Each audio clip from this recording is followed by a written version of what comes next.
بسم الله والحمد لله والصلاة والسلام على سيدنا محمد وعلى آله وصحبه أجمعين. رب اشرح لي صدري ويسر لي أمري واحلل عقدة من لساني يفقه قولي. أهلا وسهلا بكم يا تانية ثانوي. بإذن الله دلوقتي هنعمل مراجعة نهائية على منهج اللغة الإنجليزية عندنا، وسواء كنت ذاكرت قبل كده أو مذاكرتش قبل كده، قضيت الوقت بتاعك في المذاكرة وان انت عارف المحتوى اللي عندك او ما تعرفش اصلا المنهج بتاعك بيتكلم عن ايه، فايا كان مستواك فالمراجعة دي باذن الله هتكون مناسبة معك. وباذن الله المراجعة دي اللي هيذاكرها كويس ويلم بكل التفاصيل اللي فيها فانا اضمن ليه الدرجة النهائية باذن الله في امتحانه. تمام. خلينا اقول لك على تفاصيل المراجعة دي باذن الله هتكون عبارة عن 3 فيديوهات. فيديو هنلم فيه كل الجرامر اللي عندك شرح وحل. تمام. الفيديو رقم 2 هنلم فيه كل الفوكابلري اللي عندك، الكلمات اللي عندك كلها المهمة شرح وحل. الفيديو رقم 3 هيكون عبارة عن ترانزليشن، ازاي بنترجم صح. تمام. الترانزليشن من الارابيك للانجليش ومن الانجليش للارابيك. تمام. الكلام ده مهم قوي. ده هيكون الفيديو رقم 3. وكمان هديك هدية مني ليك علشان انا عارف ان انت بتعاني من المشكلة دي، وهي ازاي بتكتب الاسي او الباراجراف. تمام. هديك ملف كده باذن الله بعد ما بتذاكر يعني ايه المراجعة دي كلها، تعرف من خلاله ازاي تكتب الباراجراف، وهديك مقدمة وهديك خاتمة. تمام. مفيش اكتر من كده ومفيش دلع اكتر من كده. ايه المطلوب منك؟ كل المطلوب منك ان انت تنسى اللي فات خالص وتركز معايا. تمام. الفيديو ده هنبدأ فيه بالجرامر. الفيديو ده ممكن يكون طويل شوية، ممكن يوصل ل3 ساعات، ما عندناش مشكلة لان هو فيديو واحد وتخلص من الجرامر. جزئية مهمة في الامتحان وكده كده هتتسأل فيها وعليها درجات. تمام. والفيديو رقم 2 هيكون الكلمات، والفيديو رقم 3 هيكون الترجمة. انا حبيت بس اعرفك تفاصيل المراجعة عشان تبقى عارف انت هتراجع معايا ازاي. تمام. بقى بينا نبدأ دلوقتي. بص يا سيدي، احنا هنعمل حركة لذيذة خالص. احنا عندنا الوحدة الاولى اهو، عايزك تركز معايا. انا بحب الطالب اللي هو بيحب يذاكر بنظام، وبيحب ان هو يعمل مخططات كده ويعمل مقارنات وجداول والكلام ده كله، لان الكلام ده كله بيساعده هو اصلا في المذاكره وفي استرجاع المعلومات لا للامتحان وقتنا ده. تمام. انما اللي بيذاكر بشكل عشوائي ده لا، بينسى. تمام. فاحنا عندنا الوحده الاولى، عندنا الوحده الثانيه. والله احنا عندنا زمن اسمه البريزنت كونتينوس اللي هو زمن المضارع المستمر. ماشي.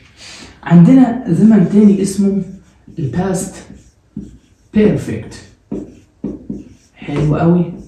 تقول لي تمام. واحدة لان من خلال السبورة دي باذن الله لما هتفهمها هتلاقي نفسك خلصت الوحدة الاولى والوحدة الثانية وانت مش واخد بالك بطريقة سهلة خالص. هقول لك عليها دلوقتي، لان انا بحب الذكاء في في التعامل مع المذاكرة بشكل عام، مش في الانجليش بس. فلما تلاقي زمانين ممكن انت تذاكرهم مرة واحدة، ليه لا. تمام. يبقى قلنا ده زمن اسمه ده اسمه المضارع المستمر. تقول لي تمام. وده اسمه زمن الماضي التام. تمام خالص. بص يا سيدي، لو انا مثلا مش عارفك او انت مثلا رايح مكان لاول مره، او رايح انترفيو مثلا، او رايح اي مكان، وفي شخص قال لك عرفني على نفسك. فانت هتبدأ تديله تعريف عن نفسك ازاي؟ هتبدأ تقول لي انا اسمي كذا. تمام. معايا شهادة كذا، او بدرس في الصف الكذا، ساكن في محافظة كذا، من مركز كذا، في شارع كذا. تمام. انا بحب مش عارف انا بكره فبتبدأ ان انت تديله معلومات عن نفسك. تمام. نفس الفكرة لما انا اقول لك يا ابني هو انت تعرف عن زمن المضارع المستمر؟ تعرف ايه عن زمن المضارع المستمر؟ تقول لي والله المفروض ان انا هعرف دلوقتي انا بسمع المحاضرة عشان اعرف. تمام، هقول لك ايوه مظبوط. اي حد هيسألك يقول لك تعرف ايه عن اي زمن في الدنيا، احنا عندنا في اللغة الانجليزية تقريبا 11 زمن. تمام. فاي حد في الدنيا هيسألك ويقول لك تعرف ايه عن اي زمن في الدنيا، قول له انا اعرف كده بشكل اجمالي 7 عناصر. 7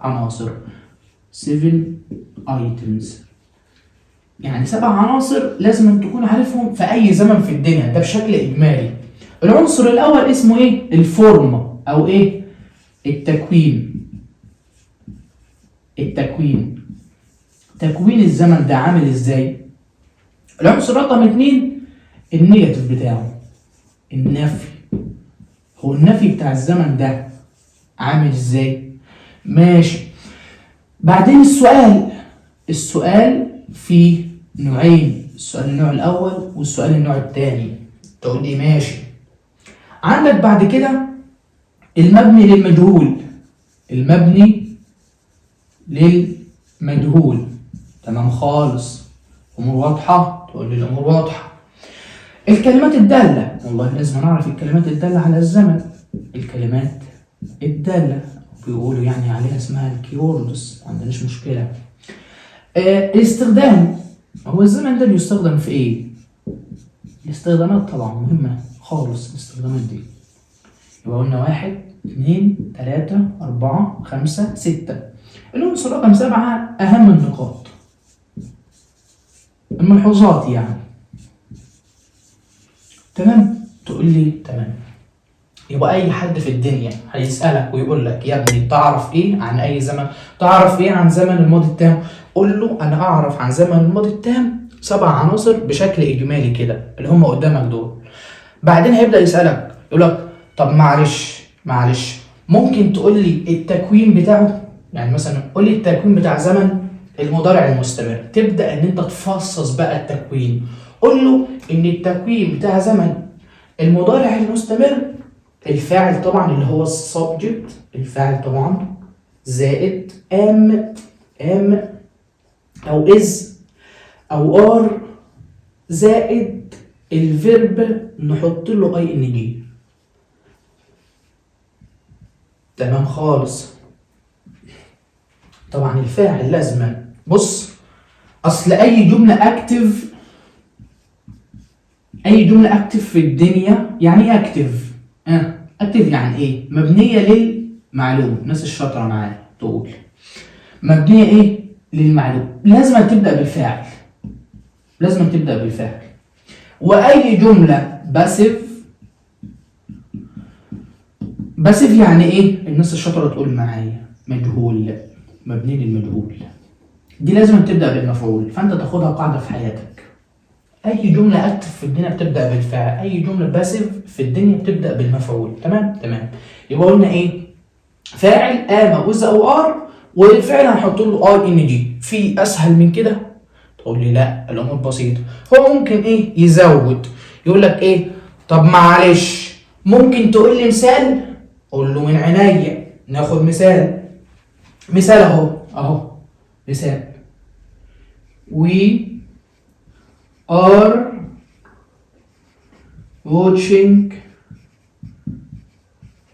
watching ايه؟ a movie now. تمام. يعني ايه الكلام ده؟ يقول لك ان احنا كنا بنشوف الفيلم دلوقتي، مفيش اي مشكله، بنشوف الفيلم دلوقتي. معنى كده ان هم مستمرين لحظه الكلام. يعني انت مثلا اتصلت على واحد صاحبك دلوقتي وبتقول له انت فين؟ راح قال لك انا بسمع ماتش مصر دلوقتي. بسمع مين؟ ماتش مصر. فمعنى كده ان هو قاعد حاليا قدام مثلا التلفزيون او قاعد على الكافيه وبيسمع الماتش حالا. فهو ده اللي اسمه المضارع المستمر. اسمه ايه؟ المضارع المستمر. تمام خالص. ماشي. ده ايه؟ التكوين. احنا خدنا مثال، في امثله كتير طبعا لو هنتكلم فيها مش هنخلص. طيب تعالوا بقى نتكلم عن النفي. عايزين بس نظبط الالوان عشان الناس ايه اللي عايزه ايه تصور او تكتب. النفي برضو، النفي هتبدا بالفعل عادي خالص. ابدا بالفعل عادي خالص خالص خالص. ام اهو، مشي معايا واحده واحده، او از او ار. هتزود هنا كلمه نوت. لاحظ واحده بس عشان في حد ممكن يقول لي ايه في حته كده، اقول له ايه هي؟ هتقول لي يا دكتور ما تقول لي ام بتيجي مع مين، واز بتيجي مع مين، وار بتيجي مع مين. هقول لك يعني انت مش عارف مثلا ان ام بتيجي مع اي، واز بتيجي مع الفاعل المفرد هي وشي وات، وار مع الجمع؟ تقول لي انا عارف بس احب اتاكد برضو. اقول لك مفيش مشكله. يبقى فاعل ام او از او ار ونوت زائد مين؟ زائد الفيرب و اي ان جي. ما عنديش اي مشكله خالص. نفس المثال ده، نفس المثال، بس انا هخليه ايه؟ he is not. عايز تكتب is not اوكي، عايز تكتب isn't على طول اوكي براحتك. هي watching a movie now. يعني هو ما كانش بيشوف الماتش دلوقتي، ممكن مثلا يكون ايه، او ما كانش بيشوف الفيلم دلوقتي، ممكن يكون نايم مثلا يعني. تمام. تعالوا ندخل على حته مهمه قوي اسمها السؤال. السؤال لو انا عايز اعمل سؤال بشكل عام، اي سؤال في الدنيا ليه صيغه ليه صيغه كبيره كده. الصيغه الكبيره دي لو انت حفظتها بتحفظ كل الصيغ في حاله السؤال. يعني انا هكتب لك دلوقتي صيغه، لو انت حفظت الصيغه دي فانت من خلال الصيغه دي تعرف تعمل اي صيغه سؤال في الدنيا في اي زمن. تقول لي طب ما تديني الصيغه دي بسرعه، اقول لك هكتبها لك في حته كده ايه مستخبيه اهو. صيغه السؤال، صيغه السؤال، أداة استفهام،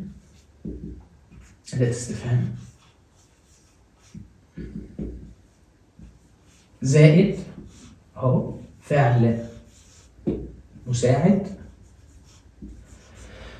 زائد فاعل، زائد فاعل، وعلامة الاستفهام. تقول لي ايه ده؟ ايه دي اللي هي اللي احنا كتبناها دي؟ اقول لك دي يا باشا صيغة السؤال في أي زمن في الدنيا. صيغة السؤال في أي زمن في الدنيا. أي سؤال عايز تسأله بتسأل بالصيغة اللي قدامك دي. أداة استفهام فاعل مساعد فاعل فعل، أو ممكن يعني إيه نسميها صيغة السؤال النوع رقم 2. وكده كده بنعرف نجيب صيغة السؤال رقم 1 من نفس الصيغة. تمام. أداة استفهام، والله أداة الاستفهام دي ممكن أي أداة استفهام في الدنيا. ممكن تبقى وات، ممكن تبقى وين لو أنت بتسأل على زمن، ممكن تبقى وير لو أنت بتسأل على مكان، ممكن تبقى هو لو أنت بتسأل على شخص عاقل، ممكن تبقى ويتش لو أنت بتسأل على شخص غير عاقل، ممكن تبقى هوز لو انت بتسأل على الملكية. تمام. فعلى حسب أداة الاستفهام ما عنديش مشكلة معاها. الفعل المساعد على حسب الزمن اللي احنا فيه بنحط الفعل المساعد، لأن الفعل المساعد بيختلف من زمن للتاني.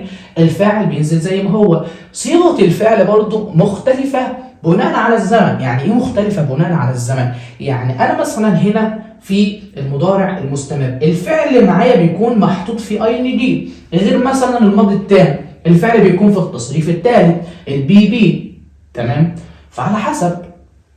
ماشي. يبقى دي اسمها ايه؟ الصيغه الام، الصيغه الكبيره اللي احنا بناخدها نفكها ونبدا نحط ونركب بناء على الزمن اللي احنا فيه.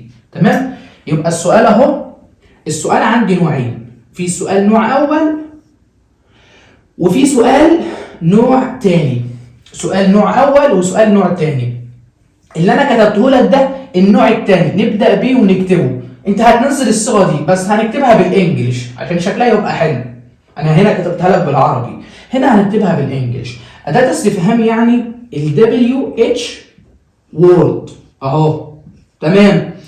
الفعل المساعد الفعل المساعد احنا بنجيبه منين اصلا؟ بنجيبه من التكوين اللي هو am او is او are.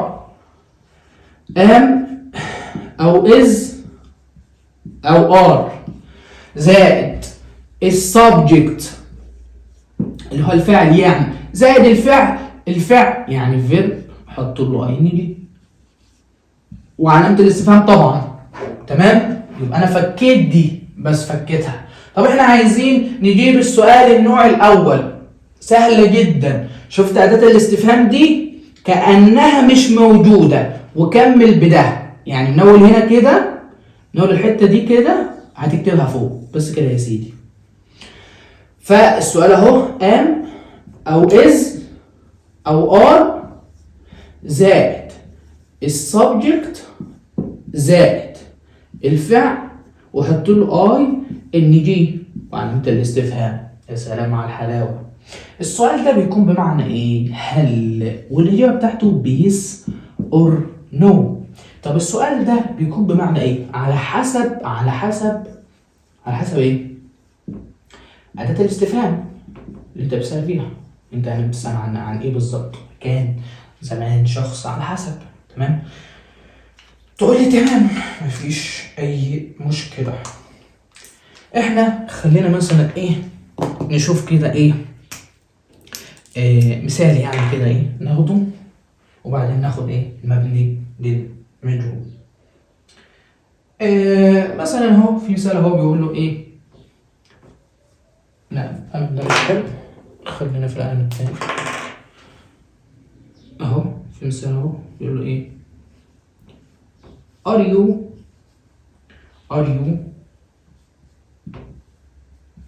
listening to music. تمام. مثال كمان بيقول له ايه what are they doing now. تقول لي الكلام ده مفيش مشكلة معاه. احنا دلوقتي بناخد أمثلة على السؤال. ده سؤال النوع الأول أهو.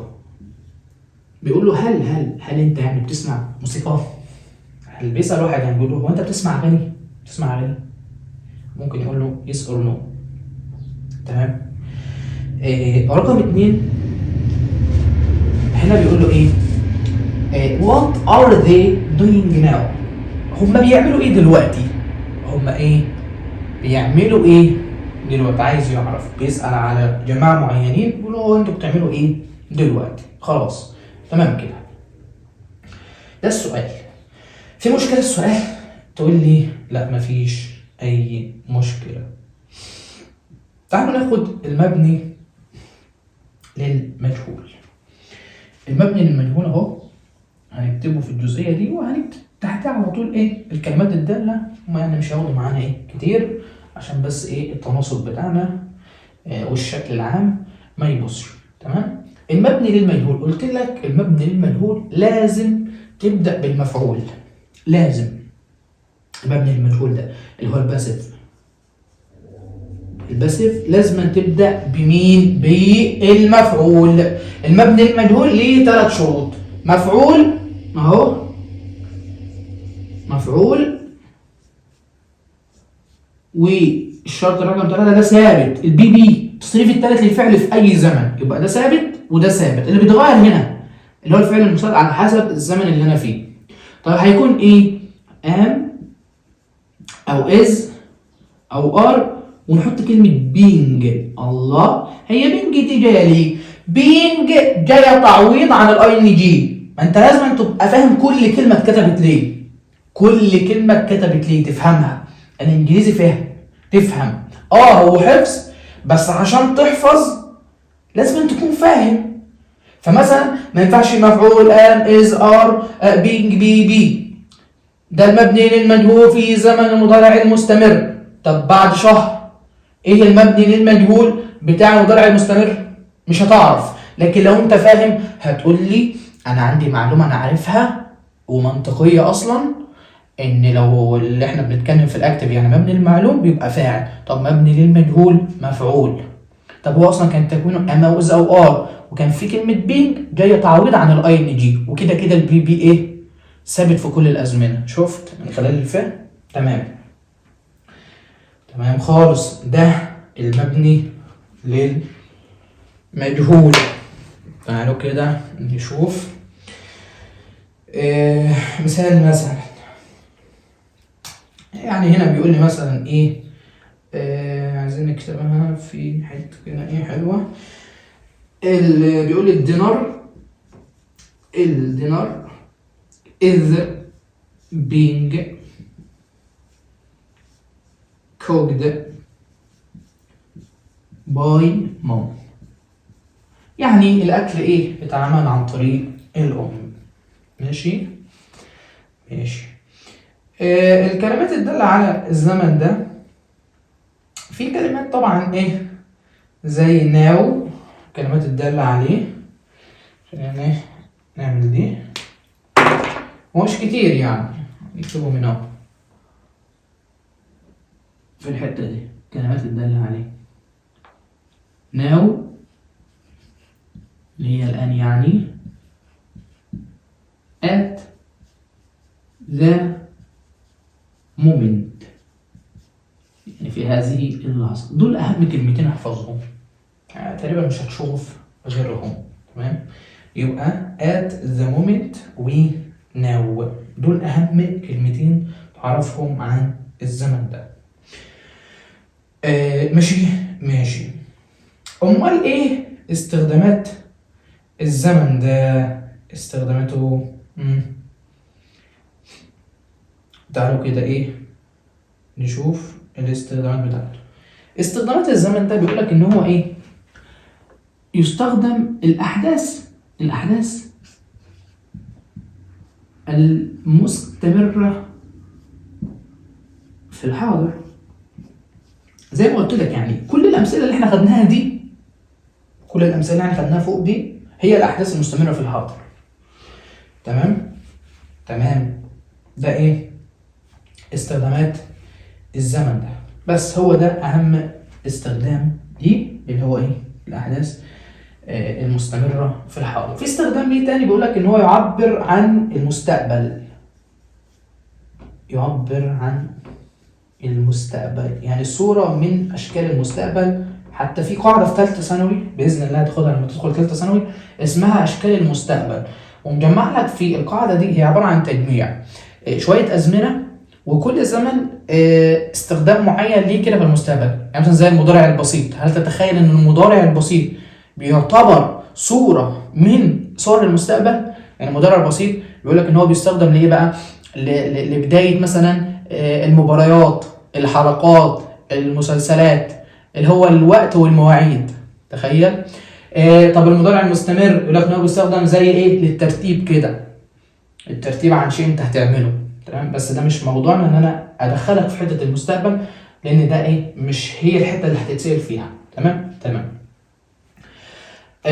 ماشي. اهم النقاط في الزمن ده، اهم النقاط في الزمن ده هو طبعا يعني ايه كاتب ايه على حسب برضه انت بتذاكر منين بالظبط. انا معايا مصدر انا ايه بشرح منه. بيقول لك ان في افعال لا تاتي مع المضارع المستمر. هناك افعال لا تاتي مع المضارع المستمر. ليه؟ زعلانه منه؟ زعلانه منه. بتيجي مع ايه؟ بتيجي مع المضارع البسيط. هي بشكل عام مش بتيجي في الاستمرار، يعني حتى لو هتتكلم في الماضي هي برضه مش بتيجي مع الماضي المستمر، بتيجي مع الماضي البسيط. ايه هي الافعال دي؟ بيقول لك ان هي افعال الحاله، افعال الحاله والمشاعر. طبعا هي كتير، ممكن اخليها لك تظهر قدامك على الشاشه. هناخد منها مثلا فعل اللي هو اول واحد اهو this like، ده فعل منه. وفعل تاني اسمه نوتس. ماشي بس. فلو استخدمت يعني الافعال دي استخدمها في المضارع البسيط مش المضارع المستمر. والفعل want يعني يوجد. فهنا مثلا ايه مثال اهو بيقول I want to buy a new bike. ماشي. او برضو فعل تاني اسمه belong يعني يخص. this book belongs to هاني. تمام. فهنا ما ينفعش ان انا اقول ايه استخدم الفعل ده في الاي ان جي ولا ده. ليه؟ علشان دي من افعال الحالة. تمام كده. قول لي تمام باذن الله. طبعا زي ما قلت لك احنا الحلقة بتاعتنا النهارده شرح وحل، شرح وحل. بس انا مش هروح للحل على الزمن ده غير لما اخد الزمن ده بالمره. اي زمن في الدنيا، اي زمن في الدنيا تعرف عنه التكوين، النفي، السؤال، المبني للمجهول، الكلمات الدالة عليه، استخداماته، اهم النقاط. الزمن ده فيه مشكلة تقول لي ان شاء الله الامور سهلة وبسيطة. تعالوا نتكلم عن الزمن ده. past perfect يعني الماضي التام. الماضي ايه؟ التام.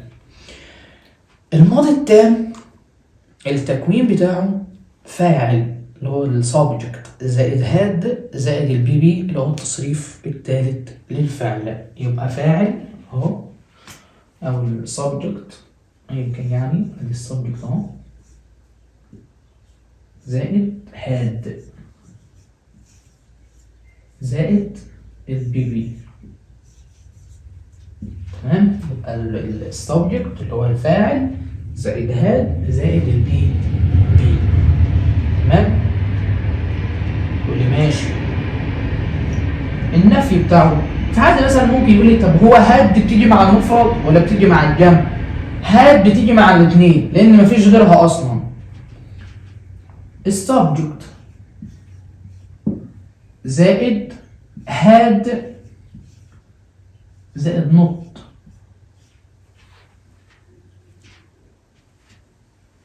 زائد بي بي. ماشي. تقول لي تمام. بس احنا ايه عايزين برضه ايه يعني نحط امثله برضه عشان الامور تبقى واضحه معانا خالص. على فكره الجرامر اللي عندنا كله يعني لذيذ يعني وسهل. عندنا حاجات كويسه يعني ايه لسه هنتكلم فيها. تعال نشوف المثال ده. بيقول لي by last year I had sent 7 emails. تمام. يعني عايز يتكلم عن حدث في الماضي. بيقول لي ان السنة الماضية انا مثلا كنت ايه بعت 7 ايميلات لمكان معين او شركة معينة ايا كان يعني. تمام. فده ايه ده مثال بسيط خالص على زمن الماضي التام في حالة التكوين. طبعا بايلست وفترة معاها في الماضي من الكلمات الدالة على زمن الماضي التام وهناخدها بعد شوية. والناحية التانية لازم يكون في ماضي تام. ماشي. طب في حالة النفي ناخد نفس المثال. by last year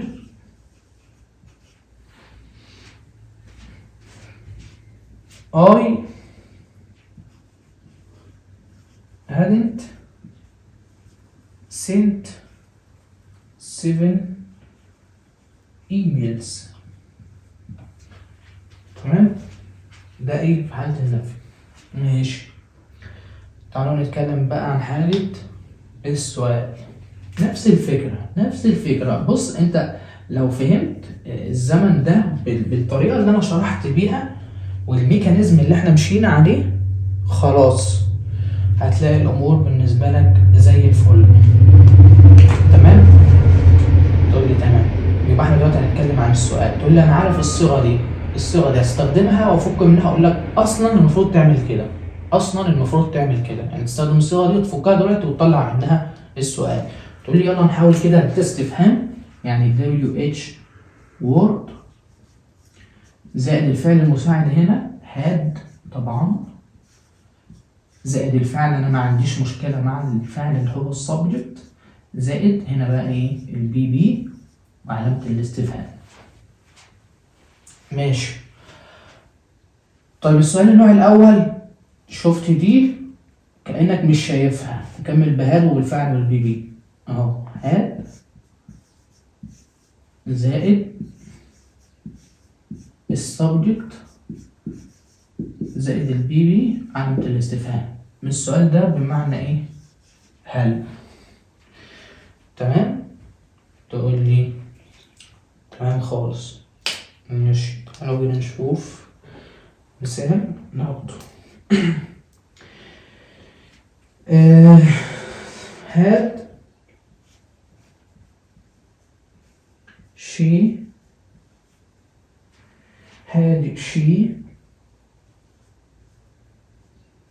studied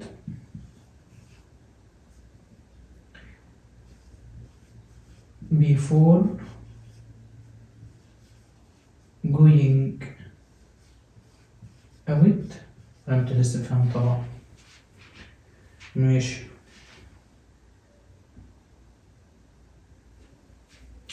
ناخد برضه مثال هنا. يقول لي ايه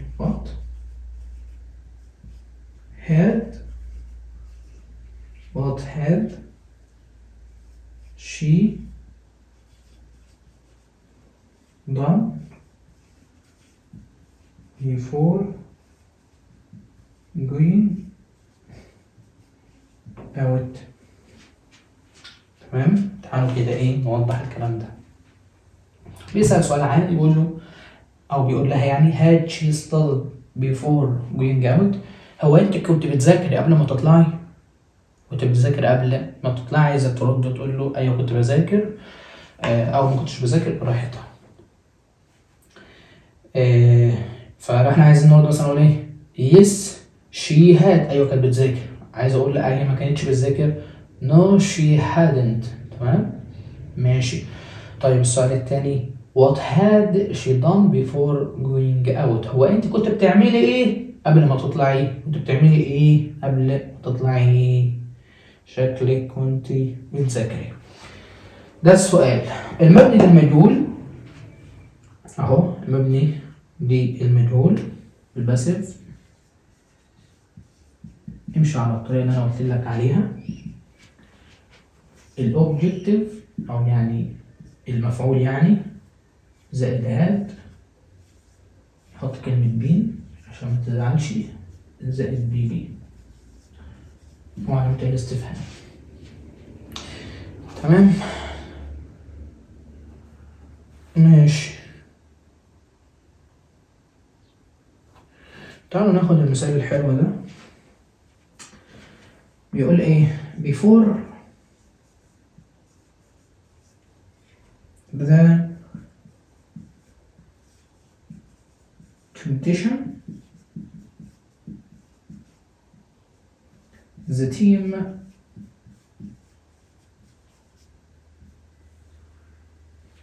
had been given some advice. يعني ايه الكلام ده؟ بيقولك قبل المنافسة او المسابقة التيم had been given some advice، يعني التيم خد شوية نصايح قبل ما يدخل المسابقة. حد يعني ايه اداله النصيحة دي، مثلا الكوتش مثلا او الكابتن. تمام.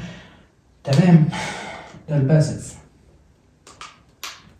الكلمات الدالة على الزمن ده مشهورة خالص، يعني عندك كلمة أفطر. ماشي، هكتب معاها كلمة علشان تاخد نفس القاعدة. as soon as. ماشي، عندك كلمة before وكلمة by the. طيب يبقى after او as soon as ايه القاعدة بتاعتهم؟ طيب الكلمات اللي هي بتدل على الماضي التام، القاعدة بتاعتهم ان هو لازما يكون بعديها ماضي تام، الناحية التانية ماضي بسيط. تمام. before باي ذا تايم العكس. ترتيب الجمل مهم طبعا. ماضي بسيط ما ينفعش انت تتلخبط فيهم، ماضي بسيط زائد ماضي تام. الكلام ده في حالة وجود فاعل، لازم أن يكون فيه فاعل. لو مفيش فاعل بنستخدم الاي ان جي على طول. عندي كلمة اسمها تل، كلمة اسمها تل. ماشي.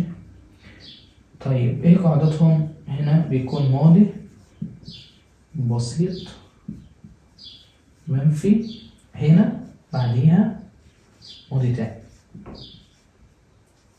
تمام. تقول لي تمام بإذن الله. ماشي. عندك كلمة اسمها وين مرنة، يعني مش هقولك مثلا ماضي بسيط أو ماضي تام أو ماضي تام ماضي بسيط، ده عادي، دي أو دي عادي. يعني ممكن يجي بعدها ماضي بسيط والناحية التانية ماضي تام عادي، ممكن يجي بعدها ماضي تام والناحية التانية ماضي بسيط برضه عادي، ممكن يكون ماضي بسيط برضه عادي، لأن هي عندها مرونة مفيش مشكلة. تمام. ماشي، نكمل طيب كده نشوف. لو احنا مثلا هنتكلم عن استخدام واحد، الأحداث القديمة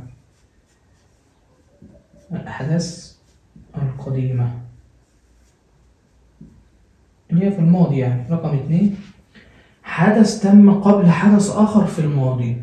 حدث تم قبل حدث آخر. يعني ايه الكلام ده بقى؟ يعني اقول لك ايه، قبل ما تروح الدرس، انت قبل ما تروح الدرس اخدت الفلوس من بابا. قبل ما تروح الدرس اخدت الفلوس من بابا، فانت اخدت الفلوس من بابا وبعدين رحت ايه الدرس. ماشي. اقول لك مثلا ايه، قبل ما نبدأ الشرح جهزنا المكان. قبل ما نبدأ الشرح جهزنا المكان، فجهزنا المكان ده الماضي التام، هو حدث تم قبل حدث آخر، والاتنين في الماضي، والاتنين ايه في الماضي. تمام. تعالوا كده نشوف أهم النقاط ممكن نتكلم فيها في الماضي التام. طبعا يعني في كلام كتير في الماضي التام اهو نشوفه. بص طبعا عندي ايه، لو انا عندي افطر اللي قلت لك عليها بس هنكتبها، يعني افطر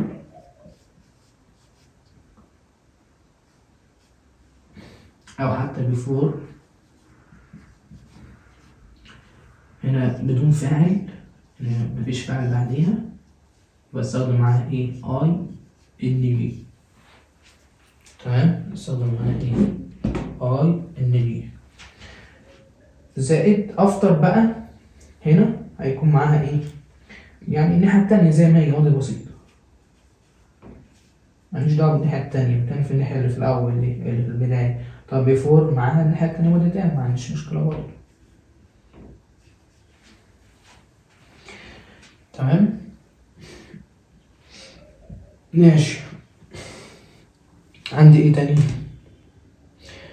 قلنا الكلام ده. بيقول لك ايه بقى؟ يعني لو انت عندك اي رابط زمني افتر او مثلا before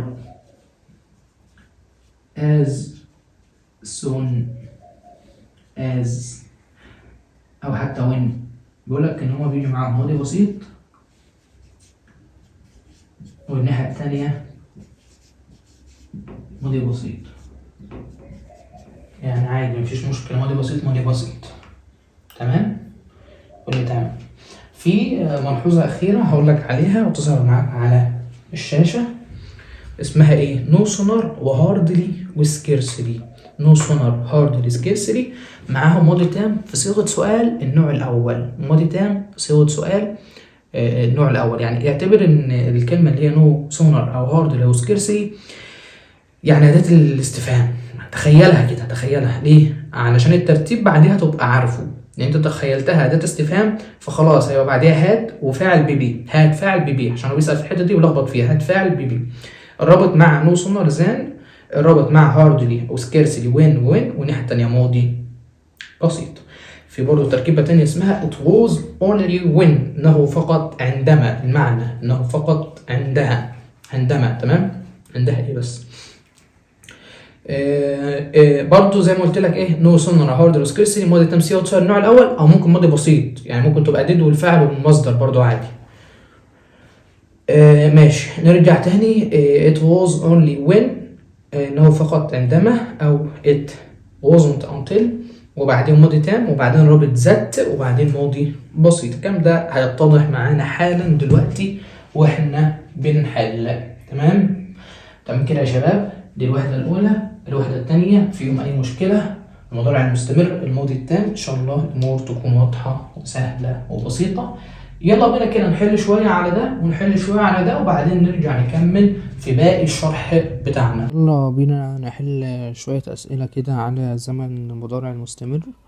أول سؤال قدامي طبعا بنحله من الملخص المعاصر. بيقولك شادو نقط his blog in his room at the moment. طبعا ايه ان هو ايه is writing، ان هو بيكتب البلوج دي في الروم في هذه اللحظة. فطبعا ده زمن ايه؟ المضارع المستمر. زمن مين؟ المضارع المستمر. تمام. السؤال اللي بعد كده بيقول they can't go shopping at the moment because it not heavily is raining. ايه ماشي. the فيلم نقط، يبقى الفيلم طبعا ايه؟ مبني المجهول. is being watched be. رقم 4 look the car نقط towards us quickly. إن السيارة يعني ايه؟ جاية ايه؟ ناحيتنا بسرعة جدا. نختار ايه؟ ولا بي ولا سي؟ طبعا ايه is coming. تمام. رقم 5 يقول لك ايه don't make noise، ما تعملش يعني ضوضاء ومشاكل يعني ايه وشغب، عشان البيبي نايم. البيبي ايه؟ نايم is sleeping بي. رقم 6 we have made all our arrangements، احنا عملنا كل الترتيبات. نقط ونقط هوليدي في الاليكس، احنا هنقضي اجازتنا دي في اليكس. ففي ترتيبات. فاكر لما قلت لك ان زمن المضارع المستمر بيستخدم في الحتة دي اللي هو ترتيبات او شيء في المستقبل؟ هي دي بقى. يبقى is ولا are؟ طبعا we، يبقى عايزين جمع are spending، يعني احنا ايه هنقضي الأجازة بتاعتنا في أليكس في اسكندرية يعني. تمام. رقم 7 some friends are not by Ali to come.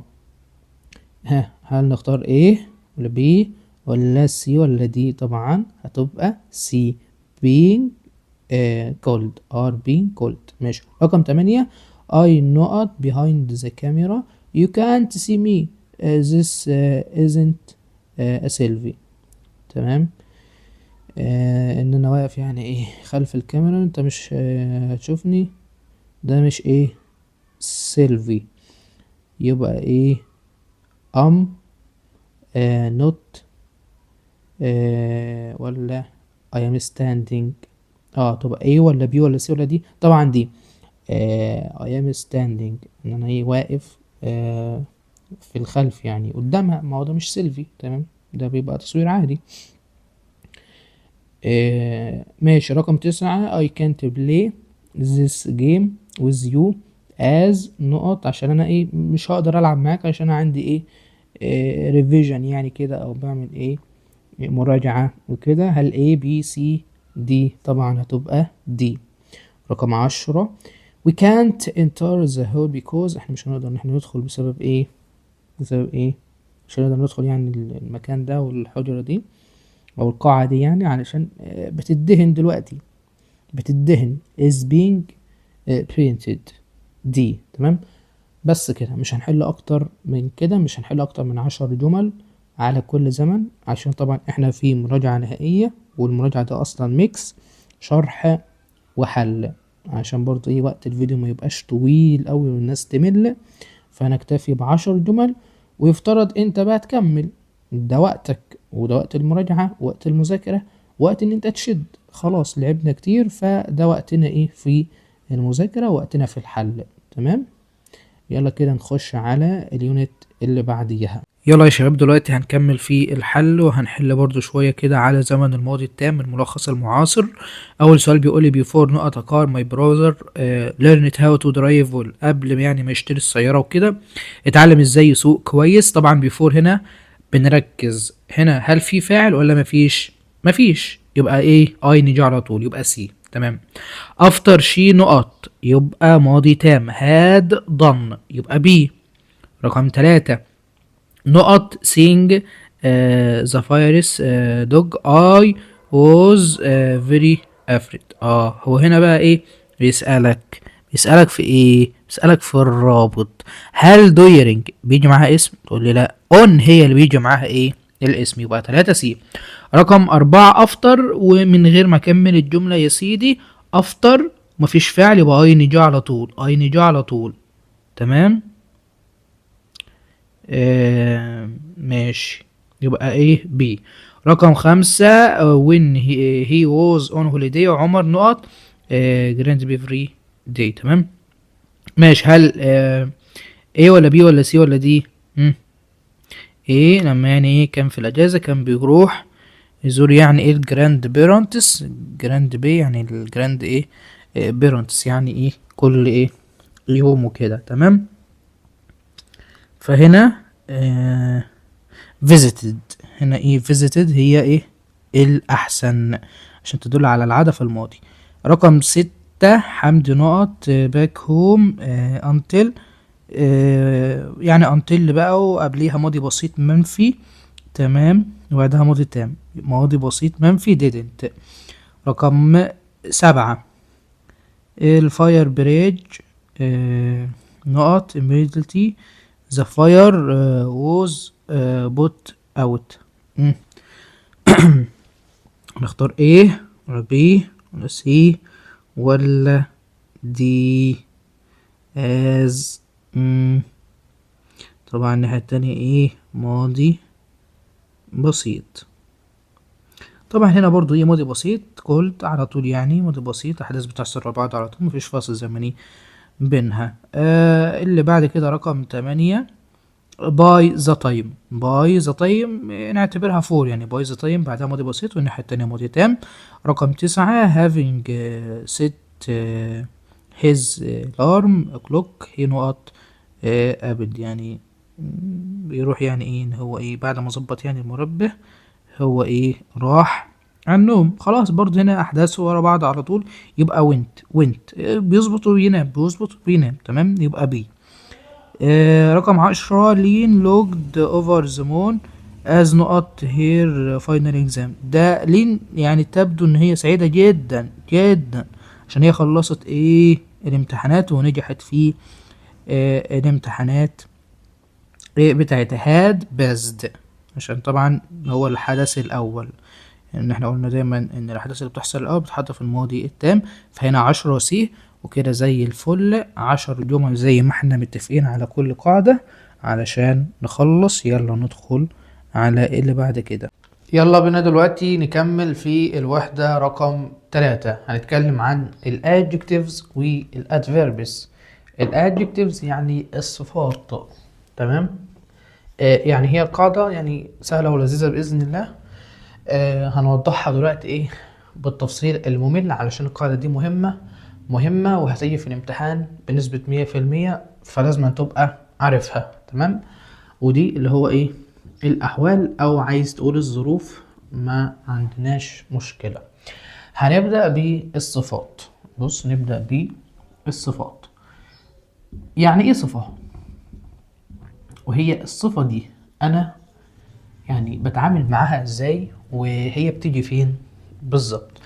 بقول لك ان الصفة هي معمولة علشان توضح الدرجة او توضح الكيفية، تمام، او الطريقة، وهي بتستخدم لوصف الاسم. يبقى الصفة الصفة تصف الاسم وتأتي فين بقى؟ قبله. حلو قوي. يبقى الصفة تصف الاسم وتأتي ايه قبله. دي حالة. كمان بيقول لك ان الصفة قد تصف الفعل. ولما تصف الفعل تيجي فين يعني؟ وتأتي ايه؟ وتأتي بعده. تمام خالص.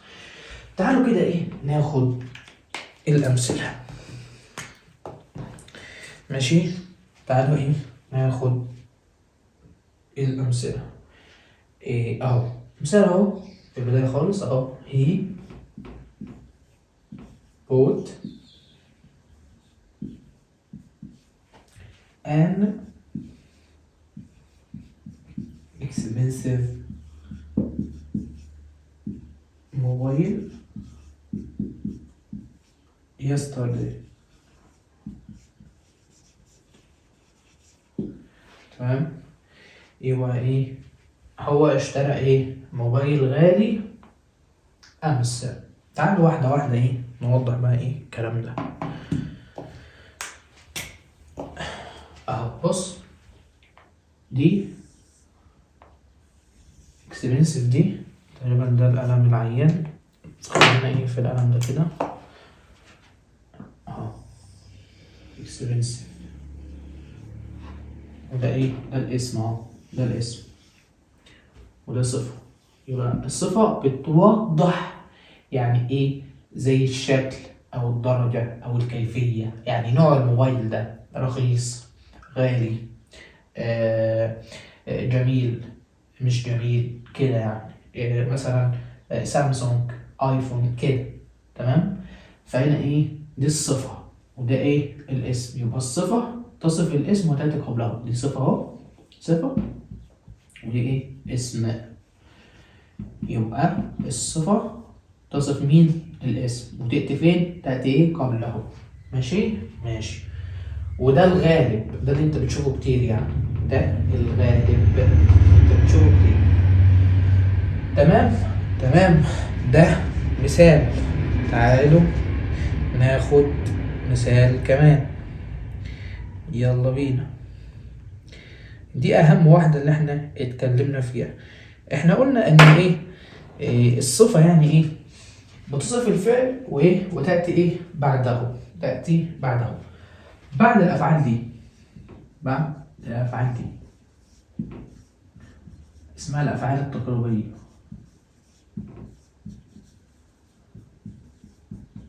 ماشي اهي، انا هكتبها قدامك دلوقتي. look, seem, appear. عندنا برضو كلمة sound يعني يبدو. كلمة test يعني يتذوق أو بيدي مذاق يعني. فين؟ ماشي. عندنا كلمة smell. طبعا look يعني يبدو،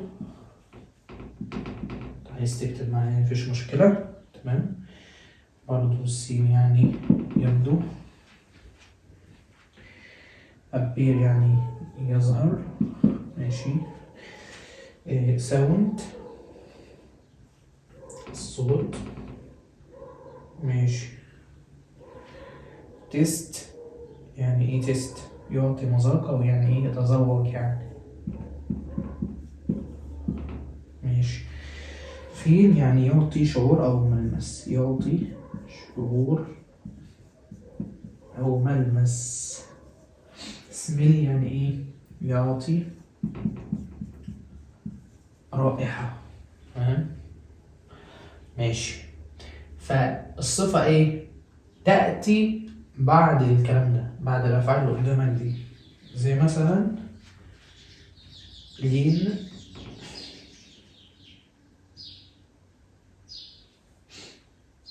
لين felt cold يعني ايه؟ حاسة ان هي ايه؟ بردانة. طبعا عشان احنا ايه؟ في الشتاء دلوقتي، فأكيد لازم ايه؟ تبقى كولد طبعا، تبقى بردانة. تمام. فهنا اهو طبعا ده الماضي، فين اهو ماضي دي. تمام معايا؟ ماشي. مثال، مثال كمان. أحمد looks happy. هنا برضه اهو دي الصفة، ده فعل، فهي الصفة تأتي بعد الفعل ده، لأن احنا قلنا إن الصفة تأتي بعد الأفعال دي. إيه ماشي. مثال رقم 3 يقول لك إن الممس فود يعني أكل أمي، أكل أمي smells delicious يعني ريحته حلوة، ريحته حلوة. ماشي. ماشي.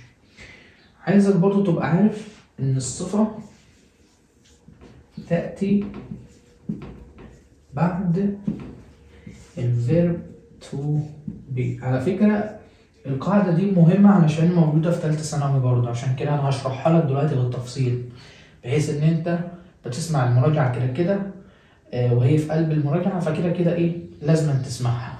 أنت عارف لو في فيديو منفصل لوحديه في شرح اليونت أنت ممكن تطنش وما تسمعش الجزئية دي، مع إن هي مهمة. تمام. لكن هي دلوقتي في قلب المراجعة، فأنت كده كده هتسمعها علشان امتحانك، وعلشان برضه أنا بقول لك إن هي مهمة لتالتة ثانوي، فإيه تبقى عارفها من دلوقتي، فهشرحها لك بالتفصيل يعني. ماشي. زي مثلا she is happy.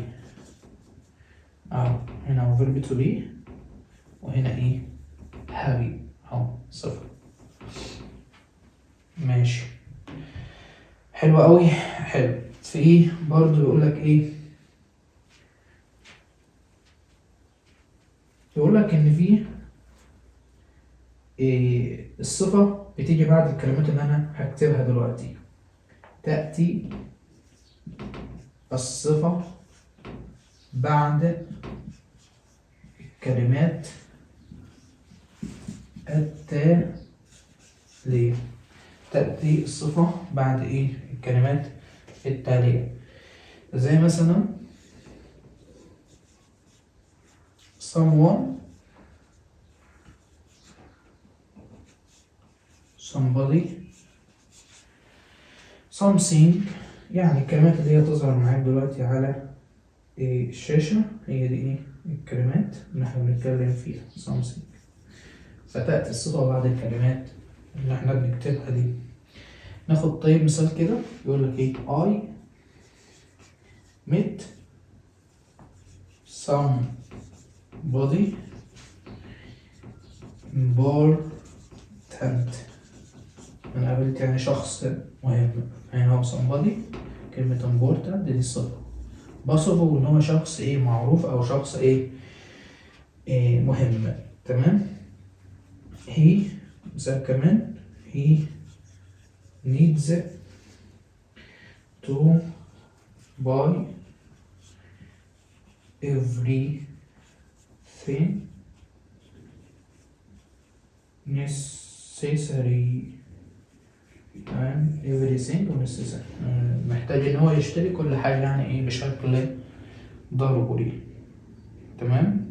بقول لك كمان ان الصفة يعني ايه بتجيب عن الاسئلة بأداة الاستفهام. زي مثلا شفت مثلا بيتين، انا رايح عند واحد صاحبي ومش عارف بيته، رايح عنده لأول مرة. تمام. ومثلا ايه بسأل عليه في المنطقة، وبقول مثلا هو بيت خالد فين، بيت خالد فين، بقول ايه which one، اي بيت فيهم. تمام. فحد قال لي ايه، او يعني ايه، قال لي ان هو he live in a small house، ان هو بيعيش ايه في منزل الصغير ده، او في المنزل الصغير. تمام. او زي يعني ايه، زي ما مكتوب في المثال. تمام. دي الصفات. نمسح. هي فيها مشكلة صفات كده، دي اهم العناصر اللي هنعرفها عن الصفات. تمام. يلا كده نمسح الجزئية دي ونبدأ ان احنا ناخد ايه جزئية تاني نتكلم فيها عن الاحوال، عشان الاحوال طويلة شوية فيها شرح كتير. هو الحال ده او الظرف ده عبارة عن ايه؟ يقول لك ان الحال ده او الظرف، خلينا نقول الظرف عبارة عن صفة تحط لها ال واي. الظرف عبارة عن صفة تحط لها مين؟ ال واي. اصحى معايا. تمام. اوعى تنام، اوعى تنام. ماشي، يبقى اصحى معايا واوعى تنام، اوعى تذاكر على السرير. ماشي. اصلا شكلك اصلا دلوقتي تسمع محاضرة وانت على السرير والبطانية، واصلا تلاقيك نمت، صح؟ اصحى معايا، يلا بينا. هنتكلم عن الأحوال. ماشي. الحال عبارة عن ايه؟ الحال عبارة عن صفة مضاف إليها اللغة. ماشي. والحال أو الظرف أنواع. في ظروف الكيفية، ظروف الكيفية، وفي ظروف الزمان، وظروف المكان، وظروف الدرجة، وفي ظروف كثيرة. تمام، زي ما انت عارف. تعالى طيب ناخد أول نوع اللي هو ظروف الطريقة. ظروف أو خلينا إيه في ظروف الكيفية. بيقولك إن هي يعني إيه بتوضح كيفية حدوث الفعل. توضح كيفية حدوث الفعل. ماشي. خلي بالك إن إحنا قلنا إن الصفة، يعني بص كده، صفة معاها مين؟ اسم. طب فعل، مين اللي يصف الفعل؟ الظرف. فالظرف يصف الفعل ويأتي بعده علشان يوضحه. يوضح مثلا درجته، يوضح كيفية حدوثه، يوضح زمن حدوثه، يوضح مكان حدوثه. كل جملة بنوع ظرف. يعني أقول لك يوضح كيفية حدوث الفعل، يعني ظروف الكيفية، بتكلم عن ظروف الكيفية. يوضح الدرجة، بتكلم عن ظروف الدرجة. يوضح الزمن، يبقى بتكلم عن ظروف الزمن. بتكلم عن المكان، لو بقول لك مثلا يوضح المكان الذي حدث فيه الفعل، يبقى بتكلم عن ظروف المكان. تمام. احنا في اول النوع دلوقتي اسمه ظروف الكيفية. ظروف الكيفية بتوضح كيفية حدوث الفعل. I dressed quickly، يعني انا لبست بسرعة. اهو الفعل اهو، وده اهو الظرف بيوضح الفعل كيفية حدوثه. هو حصل ازاي؟ ان انا لبست بسرعة. تمام. ماشي. دي ظروف مين؟ الكيفية. في عندي ظروف المكان، ما عنديش مشكلة. ظروف المكان مفيش اي مشكلة خالص، ده بس يعني ايه، ان كل يعني نوع ظرف بيستخدم في حتته، بيستخدم في حتته. ظروف المكان زي كلمة هير، زي مثلا كلمة زير، زي كلمة inside، زي كلمة out side، زي مثلا كلمة upstairs، وهكذا. تمام. ماشي. وبيقول لك كمان ان ظروف المكان ممكن تكون في اول الجملة عادي، او في اخر الجملة برضو ايه، عادي برضو مفيش مشكلة. تمام. مثال طيب، can you sit over there، ممكن تجلس فوق هناك يعني، او هنا طبعا اهو في اخر الجملة ممكن برضو نبدأ بيها الجملة عادي خالص. out side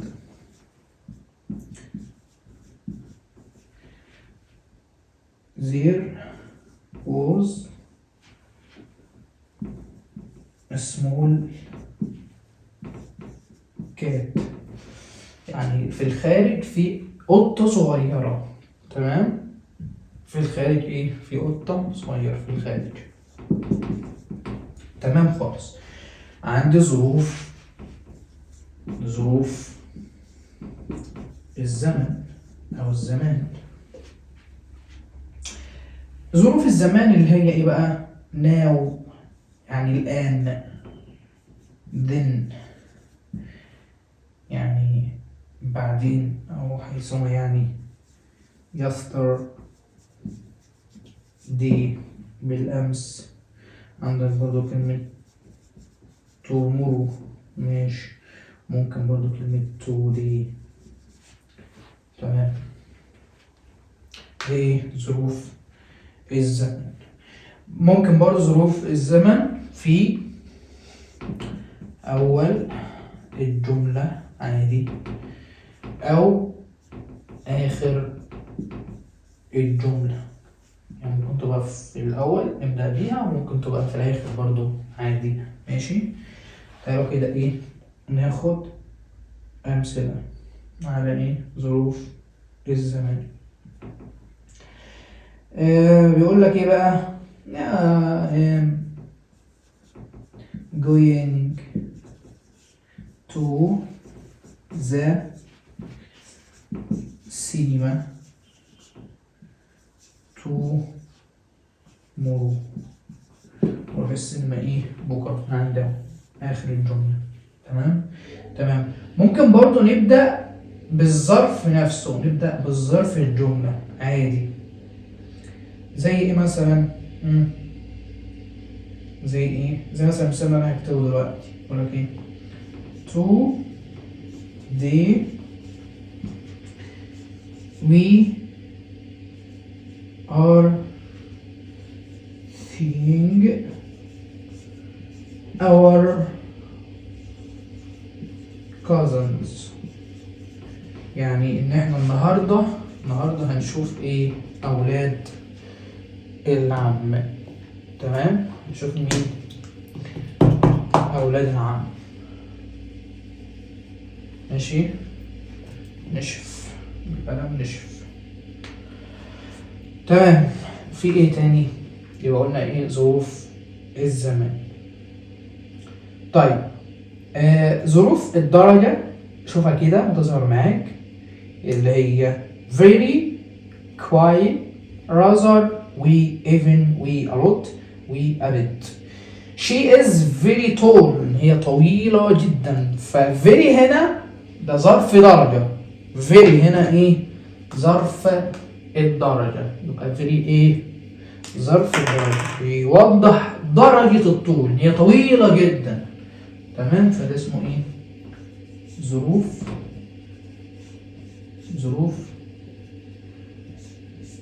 الدرجة. تمام، اسمها ايه؟ ظروف الدرجة. هي ايه؟ very. ماشي، دي ظروف الدرجة. ماشي، تعالوا برضو ايه يعني ناخد بقى ايه شوية ملحوظات كده على الوحدة التالتة علشان ننهي الوحدة التالتة خالص. هي آخر سبورة اللي هي دي نتكلم فيها عن الأحواء ونشوف أهم الملحوظات على الموضوع ده. تمام؟ قلت لك إن الحاجة عبارة عن صفة تحط له إيه؟ ال واي. زي مثلا كويكلي، زي مثلا كلمة slowly، زي مثلا كلمة nervously، زي مثلا كلمة automatically. تمام، فكل دي ايه؟ ظروف. زي مثلا كلمة برضو ايه؟ beautifully برضو هنا ايه؟ ظرف. فبتشوف صفة عادية وتجيب الصفة دي وتحلها ال واي، يعني صفة عادية أو صفة عادية. مش عارف هو زعل مننا ليه، كان شغال كويس دلوقتي. صفة اتحسد. صفة عادية ايه؟ هطلعها ال واي يديك ظرف، يديك ايه؟ ظرف. ماشي، تعالوا كده ناخد ايه؟ أمثلة.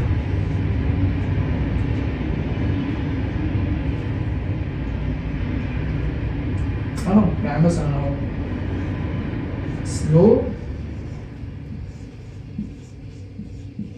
slowly، زي مثلا quick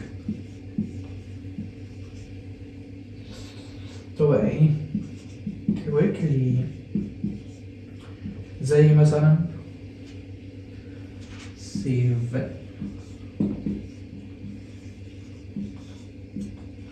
safely، زي مثلا strongly.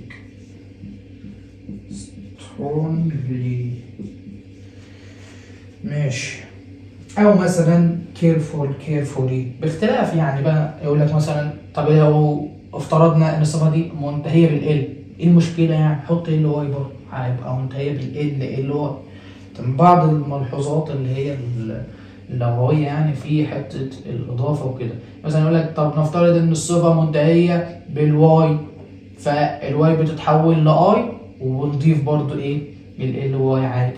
تمام، وكده يعني. زي الأمثلة اللي هي تظهر قدامك دلوقتي beautifully usefully. برضه عندك كلمة possibly. تمام، لو هي مثلا منتهية بالإي نحذف الإي ونحط الواي أهو. طب زي ما قلت لك من شوية، لو منتهية بالواي بنحذف الواي، أو يعني يعتبر الواي بتتحول لآي وتحط الواي عادي يعني. easily happily lazy crazily وهكذا يعني. تمام، في هناك ظروف غير منتظمة. ظروف غير منتظمة، أو نقول عليها إيه؟ شاذة.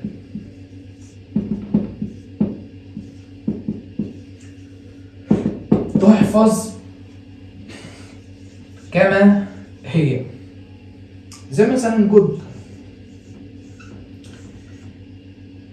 مش بقول جودلي، لا والله بقول ايه؟ ويل. تمام، زي فاست برضه ده الظرف منها. زي هارد هارد برضو زي ليت برضو ليت، زي ايرلي. خلاص ما هي ايرلي ده فين يعني. تمام. بيقول لي بقى في الحته دي، بيقول لك ان احنا عندنا تستخدم ظروف الدرجه التاليه قبل الصفات العاديه. تستخدم ظروف الدرجة الآتية قبل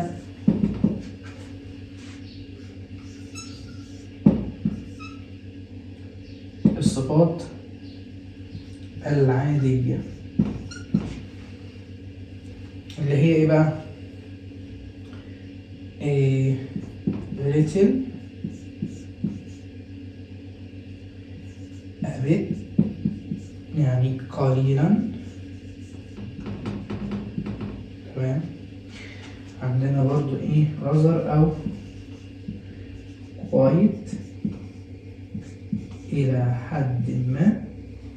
عندي كلمة very برضو معناها جدا. وعندك كلمة really يعني حقا، وكلمة extremely يعني للغاية. تمام. مثال يقول لك ايه؟ the water is very hot، اللي هو يعني ايه؟ سخن جدا. فعندي كلمة very يقول لك يعني بتستخدم قبل ايه؟ الصفة العادية زي hot كده. تمام. وبيقول لك ان الصفات العادية ممكن تستخدمها في المقارنة والتفضيل، والحتة دي هناخدها أكتر في الوحدة رقم 4، لأن الوحدة رقم 4 بنتكلم عن صفات المقارنة والتفضيل. فهنا مثلا كان كاتب مثال بيقول أحمد is older than سما، أحمد اللي هو أكبر من سما. الملحوظة اللي بعد كده بيقول لك إن الظروف الآتية دي بتستخدم قبل الصفات القوية. تستخدم ظروف الدرجة اللي أنا هقول عليها قبل الصفات القوية. تمام. genetic أو various ancient brilliant heroes. تمام. فالظروف دي، ظروف الدرجة دي تستخدم قبل ايه؟ الصفات القوية. This engine is absolutely excellent. تمام. فظروف الدرجة تستخدم قبل ايه؟ الصفات القوية absolutely. فدي ايه؟ ظرف درجة يعني ايه؟ قوي، فيستخدم قبل ايه؟ الصفة القوية. تمام.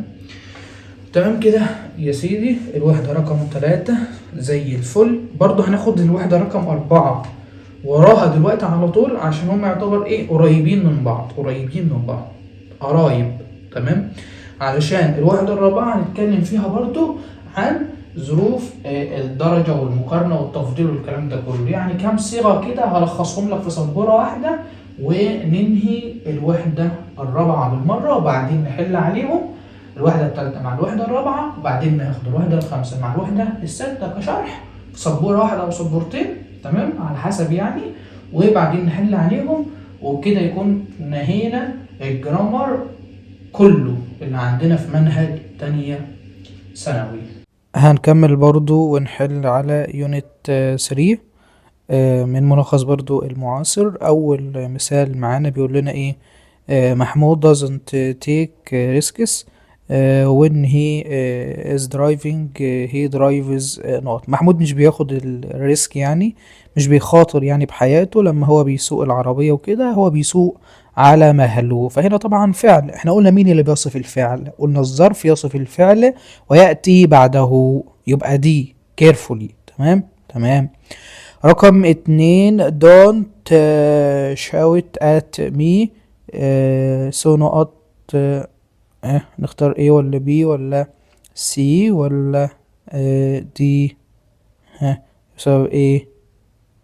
هو يعني ايه don't shout at me so انجرلي، ان هو يعني ايه انجرلي، يعني بغضب يعني. تمام. رقم 3. طيب التيتشر بيوضح او بيشرح يعني الدروس نقط لكل ايه، هل كل الناس فاهمة يعني؟ كل الناس ايه فاهمة يعني، بيوضح الدروس ايه بسهولة يعني، بطريقة easily سهلة، عشان كده كل الطلبة كانت understood it، فهمت الدرس. تمام. رقم 4. we had to wait a long time، احنا كنا wait يعني منتظرين ل long time، فترة كبيرة.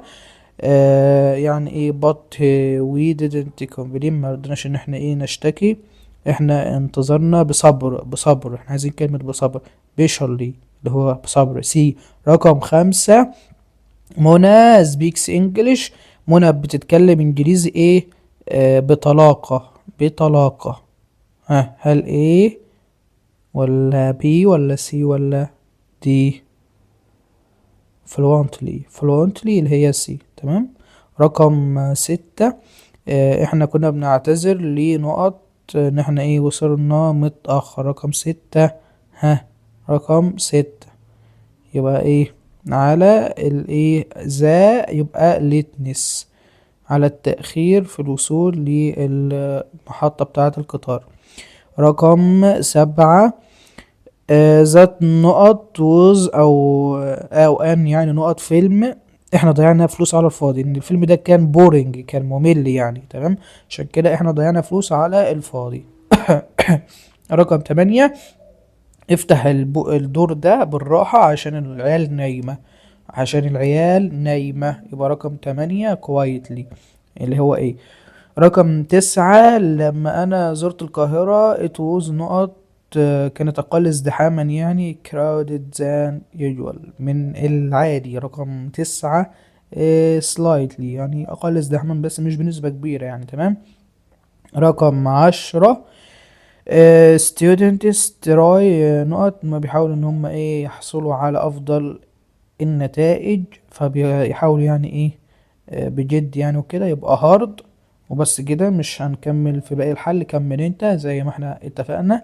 هنحل 10 جمل فقط في كل يونت. دلوقتي بإذن الله هنتكلم عن الوحدة رقم 4، وهنتكلم عن صفات المقارنة وصفات التفضيل. تمام.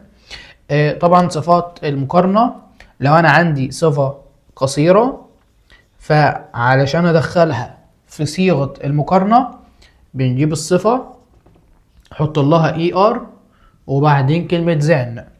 صفة اي ار زان، امثلة على طول. تمام. القاعدة دي هي بإذن الله السبورة اللي قدامكم بس مش اكتر يعني. تمام. لان هي قاعدة سهلة وبسيطة. زي مثلا كلمة old. تمام. فتبقى ايه older. زي مثلا كلمة fast تبقى faster. تمام. زي مثلا كلمة طبعا يعني ايه big مثلا، هنا مثلا بيقولك ان ده حرف ايه هنعمل له ايه تضاعف. تمام. يعني بيقولك ان الحرف الساكن لو كان مسبوق بحرف متحرك فبنضاعف الحرف الساكن وبعدين نحط الاي ار، فدي يعني ملحوظات لغوية عادية يعني، ومش بيسألك فيها اصلا يعني، لان كده كده اصلا نظام الاسئلة بيكون اختيار من متعدد، الصيغة بتبقى مكتوبة صح. تمام. ماشي. يبقى ايه بيجر. مثلا برضو ايه large larger. هنا برضو ايه بيقول لك بدل ما تحط اي ار، هي الصفة اصلا يعني ايه منتهية بالاي، فزود الار وخلاص. تمام. تعالوا بقى ايه ناخد مثال. دي كلها ايه كلمات قصيرة. مثال مثلا بيقول لك ايه ال Arabic is easier than English. بيقول لك ان العربي اسهل من الانجليزي. تمام. فهنا ده اهو الصفة، وهنا اي ار اهو، وبعدين زين، وبعدين الكلمة التانية. فهنا ايه دي صفة المقارنة. صفة المقارنة لما الصفة تكون قصيرة.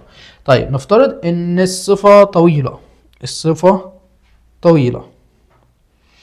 لو الصفة طويلة ما عنديش مشكلة. مور لو نعبر عن الأكثرية، وليس لو نعبر عن الأقلية. تمام. يبقى مور اهو، وهنا ايه ليس. والصفة يعني ايه ما عنديش مشكلة معاه.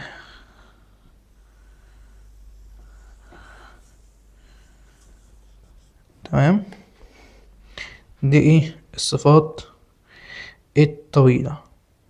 ماشي. تمام. ده ايه الصفة الطويلة. تعالوا بقى نتكلم عن صفات التفضيل. صفات التفضيل اهو. مثلا إيه فاست.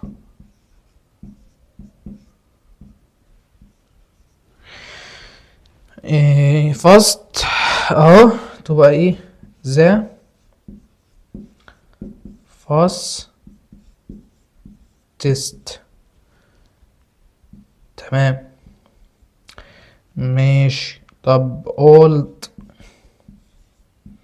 تبقى ايه ذا oldest. احنا بنعمل ايه دلوقتي؟ احنا بنجيب الصفة القصيرة ونحط ايه est عشان نخليها ايه صيغة تفضيل. إيه صيغة التفضيل بتتعمل ازاي؟ ذا والصفة و est. ذا والصفة و est. تمام. ماشي. برضو نفس الفكرة اهو. مثلا big تبقى the biggest اهو. برضو بنضاعف الحرف عشان قبليه حرف متحرك. حرف الجي اللي هو الحرف الساكن يعني بنضاعفه. ليه؟ علشان قبليه حرف متحرك. تمام. تعالوا ناخد ايه مثال كده. بيقول لك is الفرنش is the is this subject. ان هو يعني ايه اسهل easy ist subject يعني اسهل مادة. ماشي. ماشي. طيب لو صفة طويلة بتبقى the most تعبر عن الأكثرية. الأقلية the least. the most أو the least. ومثلا كلمة ايه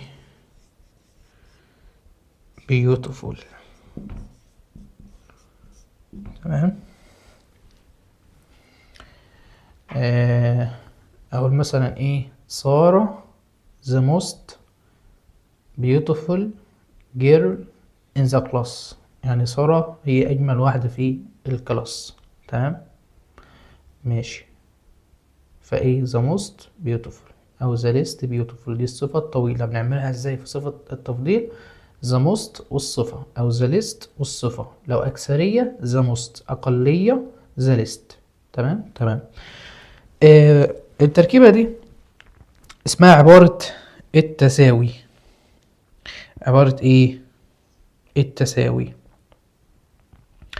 يعني لو انا عايز اتكلم عن التساوي يعني مش هقارن شيء بشيء او هفضل شيء عن شيء. دي عبارة التساوي.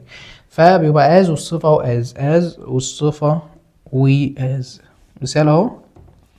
آية is as old as ندى. هما الاتنين عندهم 17 سنة. تمام. فهي آية ايه قد ندى في السن. الاتنين عندهم 17 سنة. فاز والصفة واز. تمام كده يا شباب. كده الحمد لله نكون خلصنا الوحدة رقم 4. زي ما انتم شايفين صفات المقارنة، صفات التفضيل، ده المهم وده اللي لازم تعرفه. في شوية تفاصيل تانية يعني ملحوظات بسيطة مش مهمة قوي بقدر الأهمية اللي انت شايفها على السبورة قدامك دلوقتي. تمام، ننتقل دلوقتي لجزئية الحل، وبعدين نرجع ناخد الوحدة رقم 5 والوحدة رقم 6 وننهي الفيديو بتاعنا بتاع الجرامر. يلا يا شباب هنحل 10 جمل على يونت 4. تمام، اول سؤال معانا طبعا واحنا بنحل من ملخص المعاصر. اول سؤال بيقول ان الفوتبول كرة القدم is not popular game in Egypt، يعني عايز اقول ان هي مشهورة جدا في مصر. فالاجابة الصح the most. الاجابة الصح the most. تمام. رقم 2 الكمبيوتر is not not expensive as the one I bought yesterday. as والصفة وas، الإجابة الصح في رقم 2 هتبقى B as.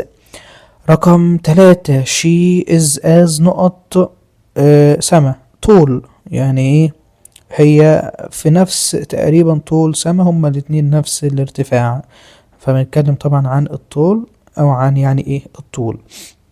رقم 4 بيقولك ان التشير ده اللي هو الكرسي ده يعني اقل راحة من الاريكة او الكنبة يعني. تمام، فرقم 4 لس اقل راحة. رقم 5 طبعا this is the نقط company is in the world، دي اكبر شركة في العالم. فرقم 5 biggest. رقم 6 English is نقط than any other language. تمام، هنا في رقم 6 عايز يقول ان هو اسهل لغة في كل اللغات يعني. في رقم 6 هتبقى easier تمام خالص. رقم 7 you look much نقط than yesterday، انت تبدو ان انت يعني سعيد اكتر من امبارح. فرقم 7 هتبقى happier. رقم 8 he is not reliable as his friend، واقل يعني اعتمادا او اقل ثقة، مش زي صاحبه يعني، فمش بيثق فيه قوي او اقل اعتمادية بالنسبة له. في رقم 8 تبقى less. رقم 9 الفود is not nearly so نقط as it was in the past. تمام، رقم 9 تبقى good. رقم 10 علاء is نقط دكتور زان عمر، عايز يقول ان هو دكتور افضل من عمر.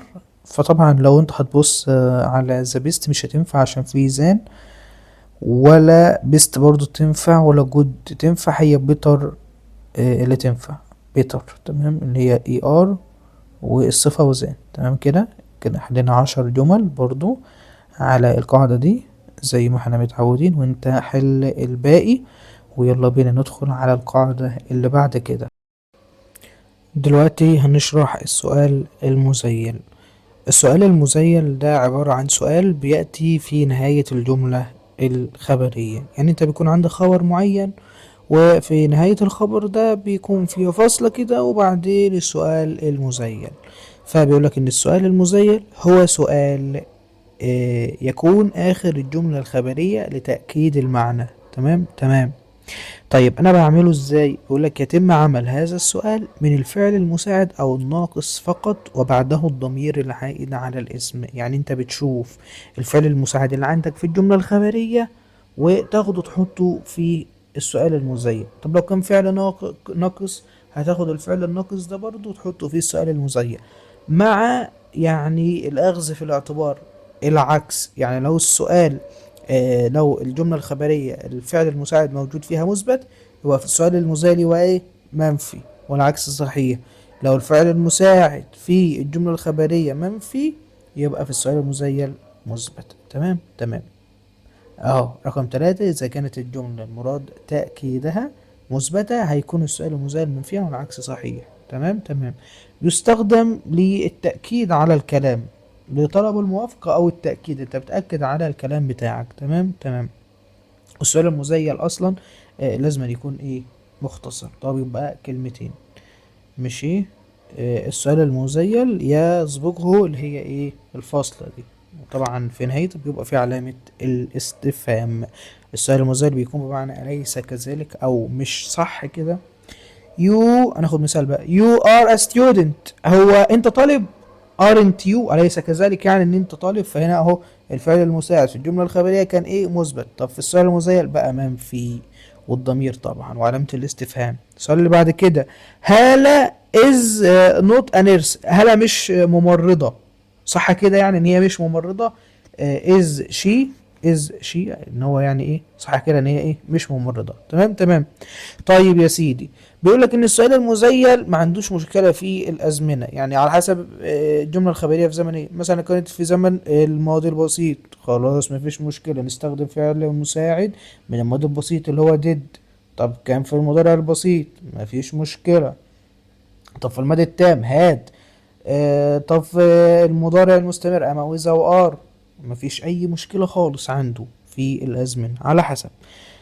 فمثلا سؤال اهو، علا او يعني جملة، علا visited her uncle، ان هي بتزور عمها. didn't she أليس كذلك، يعني ان انت يعني ايه زرتي يعني علا عمك. اللي بعد كده عمر was watching TV wasn't he you study hard don't you علي is Egyptian isn't he، وهكذا. تمام. بس كده يا سيدي ده السؤال المزيل، ودي قاعدة موجودة عندك. وعندك برضو ايه حتة كده هقولك عليها تبقى عارفها في شيء اسمه العادات. التعبير عن العادات، عشان اعبر عن العادة يا اما اعبر عنها بالماضي البسيط اللي هو تصريف التاني للفعل مع اضافة ايدي للفعل العادي وحفظ الفعل الشاذ، او كلمة اسمها used to. used to والمصدر وشبعنا من used to واخدناها كتير قبل كده. used to اعتاد على شيء في الماضي ودلوقتي مش بيعمله. طب لو be used to اعتاد على شيء في الماضي ولسه لحد دلوقتي بيعملوه. تمام. بي used to معاها الاي ان جي، اعتاد على شيء في الماضي ولسه لحد دلوقتي بيعملوه. تمام تمام. وفي حاجة اسمها would والمصدر بتعبر عن السلوك المتكرر في الماضي، برضو دي موجودة. تمام كده. بس تعالوا بقى ايه ندخل على حتة الحل. يلا دلوقتي يا شباب هنكمل في الحل وهنحل 10 جمل على يونت 5 من ملخص المعاصر. صفحة 254. هنحل شوية جمل كده على السؤال المزيل. بيقول له You have worked as an investigator for many years now نقط you وعلامة الاستفهام. يعني عايز يقول له ايه أليس كذلك، يعني انت شغال كانفستيجيتور. تمام. فهل ايه ولا بي ولا سي؟ كل المطلوب مني ان انا ابص بس في الجملة. هنا هاف دي مثبتة يبقى اختار واحدة منفية haven't بس. تمام. يبقى الإجابة الصح ايه haven't، لأن احنا بنعمل السؤال المزاحم من الفعل المساعد، بس لو في الجملة الخبرية مثبت خليه منفي والعكس صحيح. طب لو الفعل المساعد مش ظاهر قدامي بعرف من خلال الجملة، بعرف من خلال معنى الجملة. تمام تمام بإذن الله. يلا كده في رقم 2. رقم 2 بيقول ايه This is action film is incredible exciting. ده فيلم الاكشن ده مثير جدا بشكل لا يصدق. أليس كذلك، يعني أليس كذلك isn't it أليس كذلك. ماشي. رقم 3 you like horror films. أليس كذلك انت بتحب افلام الرعب ولا ايه؟ صح كده ان انت بتحبها. يبقى ايه ولا بي ولا سي ولا دي؟ طبعا هتبقى بي don't you أليس كذلك. رقم 4 unfortunately لسوء الحظ she نقط late for the exam hasn't she. في رقم 4. تمام. ها نختار ايه ولا بي ولا سي ولا دي؟ اصلا هنا عاكس، هنا جاب لك السؤال المزيل جابه لك جاهز وعايزك تحط انت الفعل المساعد في الجملة. يبقى تبقى بي، هتبقى بي has coming. تمام. لا مش بي، تبقى دي سوري، عشان بي فيها اي ان جي، احنا مش عايزين الاي ان جي، احنا عايزين المضارع التام. يبقى هاز come. تمام. رقم 5 he always forgets his homework. هو دايما بينسى يعني ايه الواجب بتاعه. تمام. هل A ولا B ولا C ولا D في رقم 5؟ نركز فيها. طبعا هنا مضارع بسيط، فخلاص يبقى doesn't he رقم C، يبقى 5 C. رقم 6 بقول لك ان my parents no longer have any free time. والدي ما عندهمش اي وقت فراغ. نقط زي ليس كذلك في رقم 6، تبقى don't they. ماشي. رقم 7 you would better come early. نقط وعلامة الاستفهام طبعا، يبقى في رقم 7 wouldn't you. محدش يقول لي في رقم 6، في رقم 6 سوري، رقم 6 يا شباب، محدش يقول لي فيها المفروض نختار haven't. لا يا حبيبي، have اصلا have any free time بمعنى يملك، مش فعل مساعد. تمام. لكن هي الجملة ايه زي ما اخترناها، don't مضارع بسيط. رقم 7 قلنا wouldn't you. رقم 8 طيب you went to school yesterday. نقط you يعني ان انت ايه بتروح المدرسة بالامس، اليس كذلك؟ طبعا هنا ايه ماضي بسيط طبعا علشان went. ماشي ومثبتة، يبقى احنا نختار فعل مساعد في الماضي البسيط بس منفي، تبقى didn't you. تمام خالص. رامي has a sister. عنده اخت، اليس كذلك؟ هنا برضو has معنى يملك، مش فعل مساعد، والله ما فعل مساعد دي. تمام. يبقى رقم 9 تبقى isn't هي، اليس كذلك؟ مضارع بسيط عادي. رقم 10 it has been a long time since you have seen him. يعني بقالك فترة كبيرة قوي ما شفتوش. تمام. هنا في رقم 10 نختار ايه isn't it. تمام. تمام خالص كده. برضو ايه حلينا 10 جمل على القاعدة دي زي ما احنا متفقين، بنحل 10 جمل على كل قاعدة وانت بتكمل الباقي. يلا بينا يا شباب نكمل حل، وهناخد دلوقتي الحل على يونت 6 وهو اليونت الأخير عندنا يونت 6. تمام. نحل فيه على ضمائر الوصل. أول سؤال بيقول this is shop owner. ده مالك المحل اللي هو كان عايز يتجوز أختي. تمام. فاحنا هنختار A ولا B ولا C ولا D؟ طبعا هنا انا شايف ان A بتنفع وC كمان بتنفع. تمام. فنقدر ان احنا نختار A و C.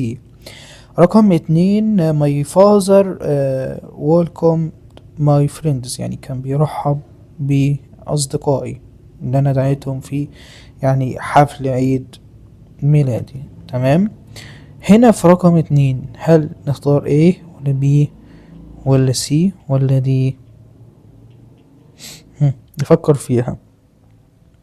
هو كان بيرحب بأصدقائي. تمام.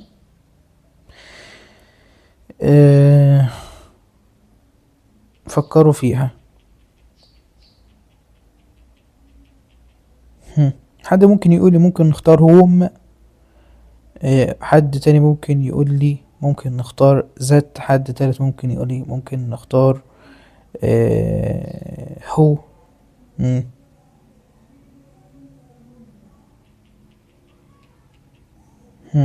هيا يا جماعة نختار ايه ولا بي ولا سي ولا دي؟ فطبعا عندك دي اللي هو ايه تنفع، يعني هو تنفع وهوم بتنفع وزت بتنفع عادي. تمام. ماشي. يلا اللي بعد كده رقم 3. انا يعني بحترم I respect the employer for نقط I work whom that A و C. طبعا هنا في حرف جر، فنبدأ ان احنا نختار يعني ايه اللي بتيجي مع حرف الجر اللي هو whom. يبقى رقم 3 ايه whom. تمام. رقم 4 the car نقط I bought for my wife is small in size. السيارة اللي أنا شريتها لزوجتي هي كانت إيه؟ صغيرة، كانت صغيرة. تمام. A ولا B ولا A و B ولا C؟ طبعا A و B، يبقى الإجابة الصح C. رقم 6 الكار ان نقط I go to school is modern. الكار اللي انا بروح بيها المدرسة دي اصلا كار مودرن، سيارة حديثة. رقم 6 which، تمام، عشان حرف الجر. الشناوي نقط كابتن الفريق، رفع الكأس. رقم 7 رقم 7 هو. تمام، مش هينفع برضو نختار زت، فمش هينفع اقولك A و B. رقم 8 الجولد ميدال، ميدالية الذهبية نقط، يعني الفائز أخذها في الشامبيون شيب لوجو اون ات. تمام. هل A ولا B ولا C ولا D في رقم 8؟ برضو هتبقى ويتش، مش هينفع اقولك A و C عشان برضو بين الفواصل ما بستخدمش ذات جملة، ما ينفعش استخدم فيها ذات. رقم 9 على طول كده، في رقم 9 تبقى ايه وبي، يعني بحب ان انا اعيش في القرية. A و B ما عنديش مشكلة، ويتش وذات الاتنين ينفعوا. برضو رقم 10 بيقولك انا بحب ان انا اعيش في القرية I visit every summer. حيث، يبقى في رقم 10 A و B، ها which وذات. تمام، which ايه وذات.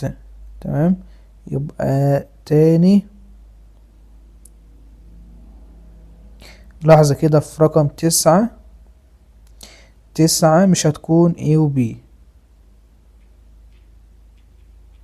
9 مش هتكون A و B. هو عايز الترجمة ايه؟